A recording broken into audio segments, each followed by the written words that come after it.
All right, look, we're gonna make something super easy, very delicious, quick to put together. You can get the whole thing done in about a half an hour. These are my American meatballs.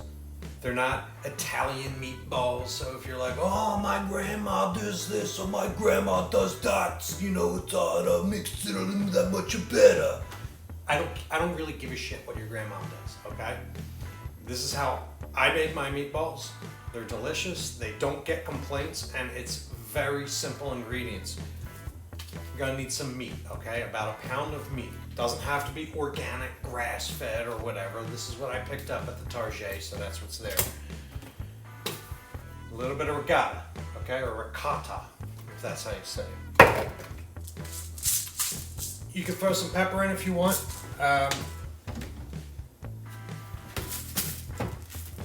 I like doing red pepper. I grabbed the wrong one for this, so let's put that aside. A little bit of red pepper gives a little bit of a spice to it.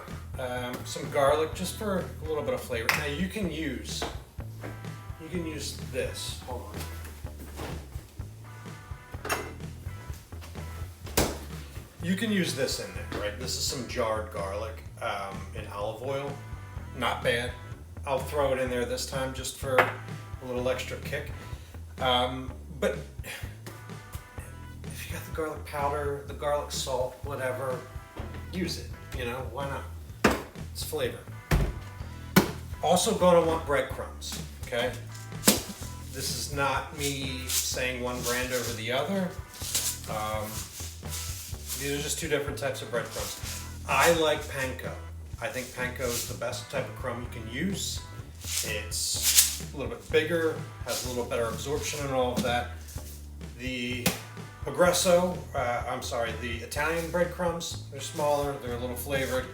You know, you're stuck with that flavor in there. You're also going to need about an egg for each pound. I mean, you do a pound and a half, you do one egg, it's fine, whatever. And I like to throw in some horseradish. A lot of people tell me, oh, that's disgusting, Justin, you don't know what you're talking about. Trust me, just throw it in there. You won't even notice it until you get that kick and you're like, oh wow, that's an American meatball. This is delicious. And then you want to use some shaky cheese, right? Normally I don't like shaky cheese because a friend of mine told me once that they put a lot of wood chips in here, but this works as a good filler if you don't have enough breadcrumbs. It also adds a little bit of a flavor in there, okay? So let's bring it over. Let's get this, oh actually no, I'll just do it from here. Where's my knife? So, knife, schmife. I think you can just rip this thing open. Yeah, there we are.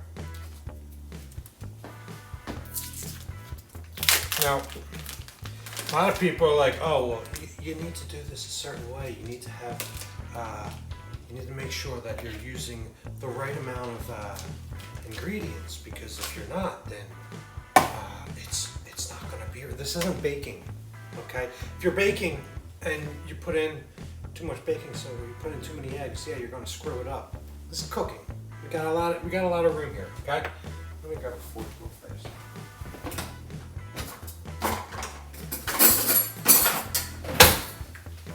So, with this stuff, you don't want to use a lot. It's powerful, right? Throw a little bit of that in there. Grab your crushed red, of course. Do it to flavor. Do it to flavor, it don't matter. Throw in some panko. I don't like doing the whole thing. Here's another thing, preheat your oven, okay? Don't be that dummy that starts heating up his oven as he's putting the balls in, okay? Because then it's just gonna not cook evenly, it's not gonna cook right. Trust me on this, all right? I know what I'm talking about, I've been doing this a lot. This is why I'm teaching you how to be a better bachelor. You moron. All right. Normally, you're not gonna do this and that, but whatever. Throw some of that regatta in there, right? That will give you a little bit of extra juiciness in there. Make sure that it doesn't dry out on you. And the other thing is, ricotta just tastes good, all right? So you're gonna like it. Anyway, final little special ingredient here. I know. Oh, you went from the garlic to the cheese to the thing, and then there. It don't matter. This is my kitchen. Of course, if you're cooking for someone else, you don't want them to see that you're a slob. But remember, to your advantage, you're a bachelor. Okay? They think of you as like Tom Hanks from Bachelor movie, where you're supposed to be a slob. So, hey, use that to your advantage. Now, taking it. Plus, does it really matter that I have a little bit of cheese in here? No. Right? No one's gonna care. No one's gonna know. Take your egg, crack it, dump it in there. Make sure you don't get any eggshells. Nobody wants to eat a meatball with eggshells in it. Just don't be gross. Alright?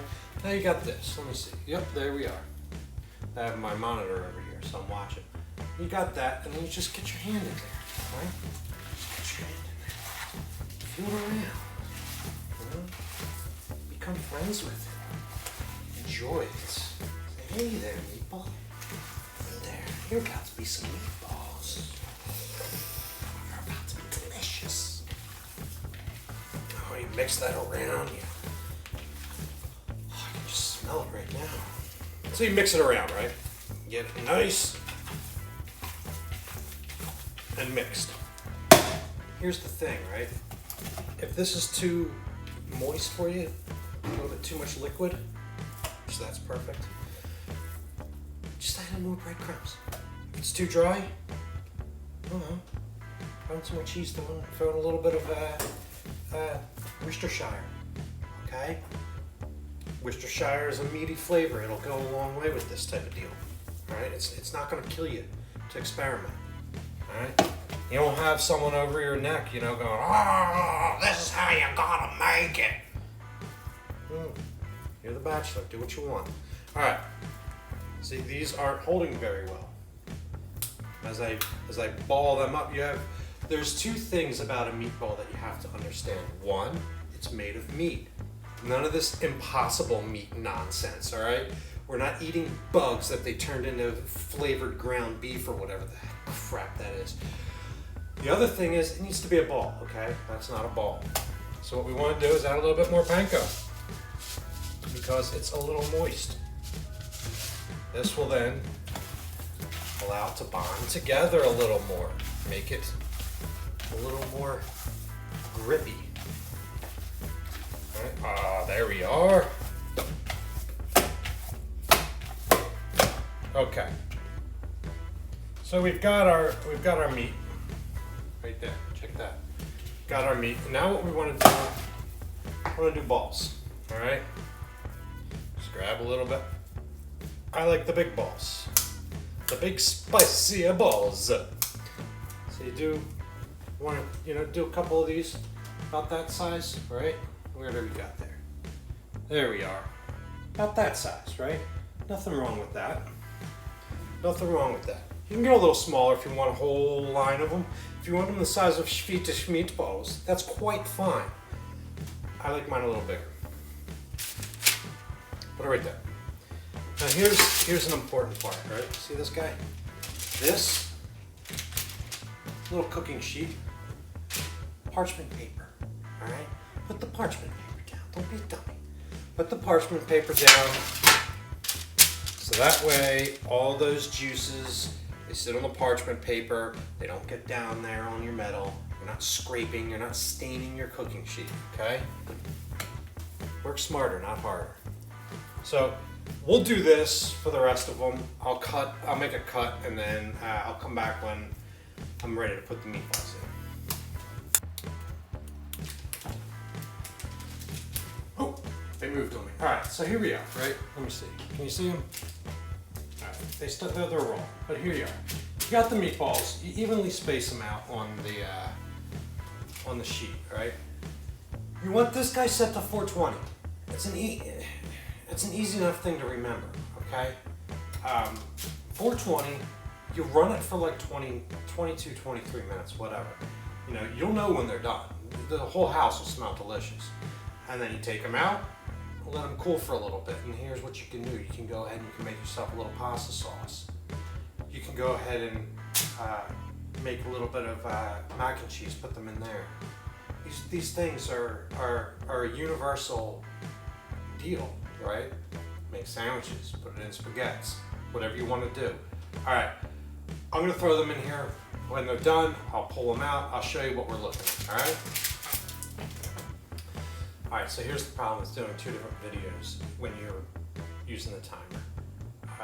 You're gonna end up cross-referencing the videos. And the timer's still going off. So what you're gonna wanna do is just pull the, come on, what are we doing here? Off. All right, you just pull them out, take a look at them, right?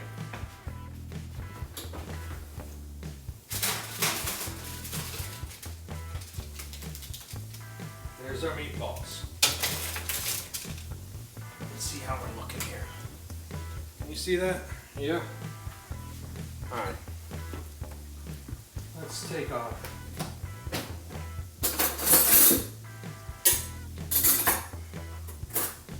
Let's take a fork and let's take a fork and we'll cut into one.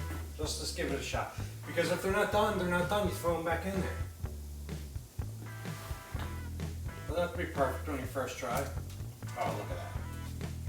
Look at that. All right? Let's see if I can get this on a good camera shot. All right, look at that.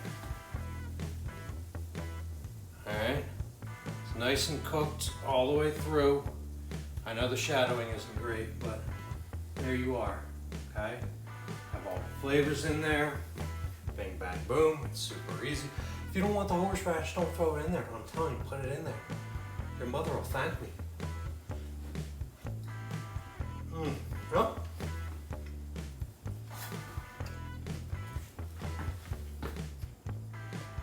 yeah, that's good.